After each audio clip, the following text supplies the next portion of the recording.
On this show, America Can We Talk, I frequently make the point that I do this show in order to stand up for the unique, extraordinary greatness of America.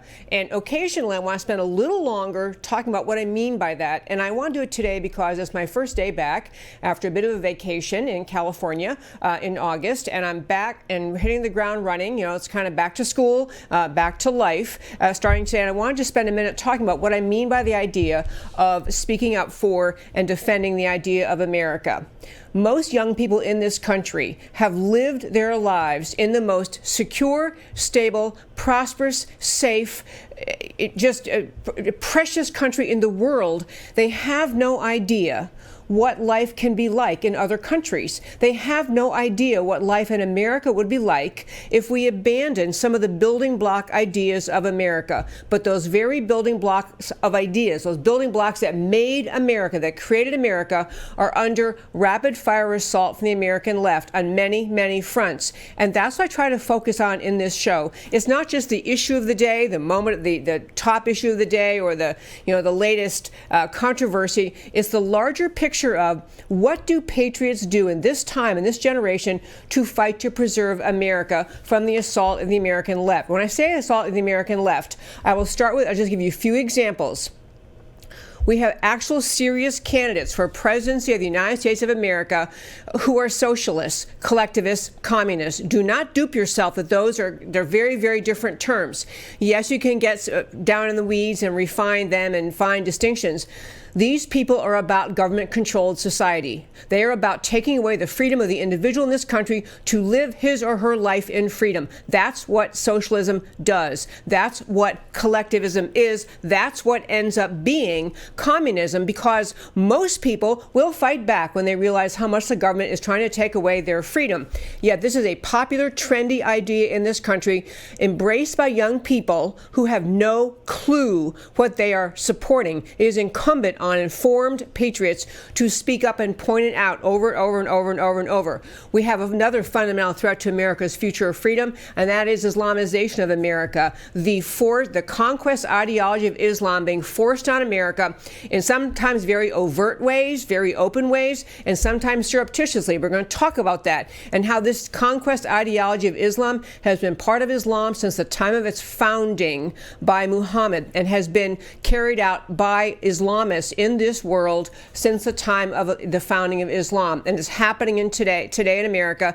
Too many people asleep at the wheel about that. I also want to talk about the growing trendiness of tribalism, and I talk about that over and over on this show, but it's another primary assault on the fundamental building blocks of freedom in America. Tribalism, the idea that Americans are being encouraged by the American left, by the New York Times, by their 1619 insidious project, by the effort to bring about reparations. This is an idea trying to plant in the citizen's mind that your highest identity, who you are, is your skin color, which you had nothing to do with. You didn't choose. That's the package you came in. But somehow these people who are literally trying to destroy the culture and fabric of America want to plant tribalism. It is a regression, is going backwards. It is moving away from the greatness and the uniqueness of America. The idea that we were not formed based on some race, ethnicity, or national origin, but founded on ideas that equally bless every person fortunate enough to live under them. Tribalism is a horribly destructive idea in this country, very trendy.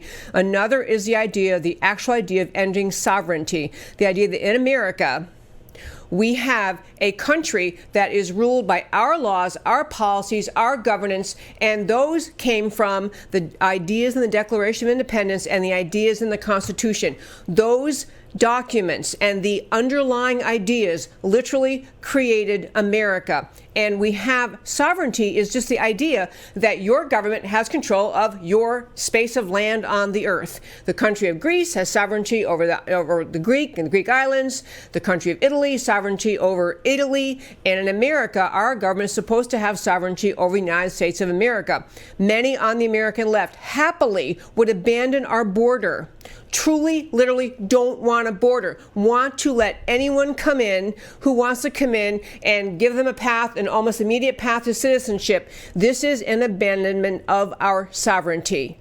It is taunted. The American left taunts the idea of wanting border security, wanting sovereignty as racist, which is a ludicrous and absurd accusation.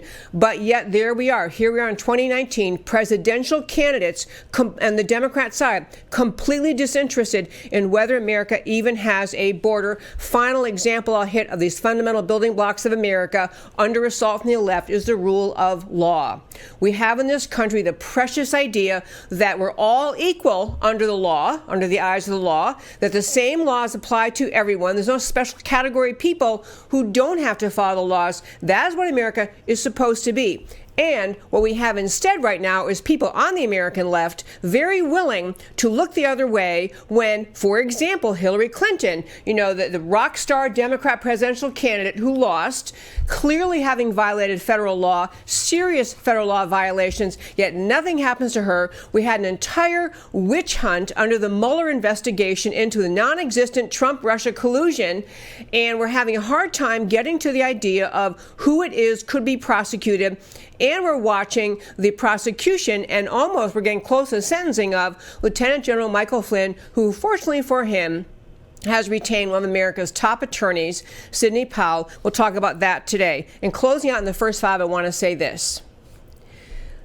Over this break, I had a young person, a liberal young person, say to me, people should stop talking about the idea that some policies, some political ideas, some political ideologies are un-American. That's not a good thing to say. We should just stick to talking about policies. Policy X versus policy Y, idea X versus idea Y, and don't use the idea of America. That is wrong. America has a unique, extraordinary identity as the leader of the world in freedom, the leader of the world in freedom. People who never had freedom, who can see the freedom in their days coming ahead, coming to an end, such as the protesters in Hong Kong, they get it. They get how great America is. It is really important for Americans who understand America's greatness and uniqueness to speak in terms of ideas being un-American. Tribalism, Islamization, socialism, many other ideas are simply un-American, and it's okay to call them that. I'll wrap up this first five by asking Matt, the wonderful producer, if he would please play the little clip we have of the Hong Kong protesters. These are not Americans. These are people in Hong Kong recognizing they're about to lose their freedom because China's clamping down on them. Let's hear what they decided to do in their protest. And bright stars through the perilous fight, all the ramparts we watched were so gallantly streaming, and the rocket's red glare, the bombs bursting in air, gave proof through the night that our flag was still there.